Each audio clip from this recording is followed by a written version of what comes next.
படிக்க வேண்டிய வயசுல பட்டாக்கத்தி தூக்கிட்டு அலையறாங்க. ஆனா நம்ம இது எல்லாத்துக்கும் ஸ்டாலின் மட்டுமே குறை சொன்னா எப்படி? அவர் ரொம்ப கஷ்டப்பட்டு நம்ம நாட்டை முன்னாடி கொண்டு வந்திருக்காரு. எந்த விஷயத்துல முன்னாடி கொண்டு வந்திருக்காரு நான் கடைசியா சொல்றேன். 2023 சின்னதுரை அப்படின்ற பையனை கூட படிக்கிற பசங்களே ஜாதி ரீதியான பிரச்சனையினால வீடு பூந்து வெட்டியிருக்காங்க. அதை தடுக்க வந்து அவன் தங்கச்சியுமே சரமாரியா தாக்கியிருக்காங்க. இதெல்லாம் படிச்சா சரியா போயிடணும் ரொம்ப மெச்சூரிட்டியா பேசி கஷ்டப்பட்டு படிச்சு ஹாஸ்பிட்டல்ல அறுவை சிகிச்சை அறையில இருக்கும் போதுமே நல்லபடியா படிச்சு 600க்கு 400க்கு மேல மதிப்பெண் பெற்று கவர்மெண்ட் காலேஜஸ்ல சீட்டு வாங்கி சின்னதுரை படிச்சிட்டு இருக்காப்ல. இந்த 2025ல அதே சின்னதுரைய அந்த காலேஜ்ல படிக்கக்கூடிய பசங்களே திரும்பவும் சரமாரியா தாக்கியிருக்காங்க. முதல்ல இந்த மாதிரி ஒரு சம்பவம் நடக்கும் போதே காவல்துறை சரியான நடவடிக்கை எடுத்திருந்தா மறுபடியும் இந்த மாதிரி சம்பவம் நடக்குமா? அதுவும் அந்த பையனுக்கே நடந்திருக்குமா?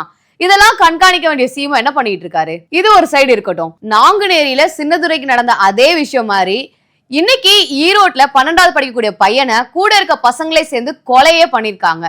இந்த மாதிரி சம்பவங்கள்லாம் அடுத்தடுத்து அரங்கேறிட்டு தான் இருக்கு. இதெல்லாம் தடுத்து நிறுத்த வேண்டிய காவல்துறை என்ன பண்ணிட்டு இருக்கு? காவல்துறையை தன்னோட கண்காணிப்புல வச்சிட்டு இருக்கக்கூடிய ஸ்டாலின் என்ன பண்ணிட்டு இருக்காரு? குறிப்பா சொல்லணும், ஒரு 2 நாளைக்கு முன்னாடிதான் அவர் வந்து போலீஸ் எல்லாத்தையும் கூப்பிட்டு ஒரு மீட்டிங் வச்சிருந்தாரு.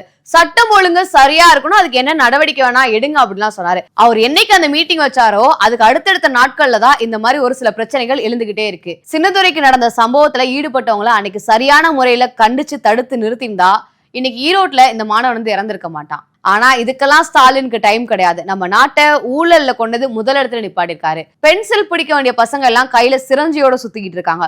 போதைப் பொருளுக்கு அடிமையா இருக்காங்க. இந்த பசங்க இந்த மாதிரி சம்பவத்துல ஈடுபடுறதுக்கு காரணமே அவங்க யூஸ் பண்ற போதைப் பொருட்கள் தான். இதுக்கெல்லாம் நம்ம ஸ்டாலின் பதில் கேட்டோம்னா அவர் சொல்ற ஒரே வார்த்தை, சாரிமா. நாங்க உங்களுக்கு ஓட்டு போட்டு உட்கார வச்சது சாரி சொல்றது கிடையாது. எங்களுக்கு சாரி தேவையில்ல, ஜஸ்டிஸ் தான் தேவை. சாரி முதல்வரே, வர எலெக்ஷன்ல எங்களால உங்களுக்கு ஓட்டு போட முடியாது.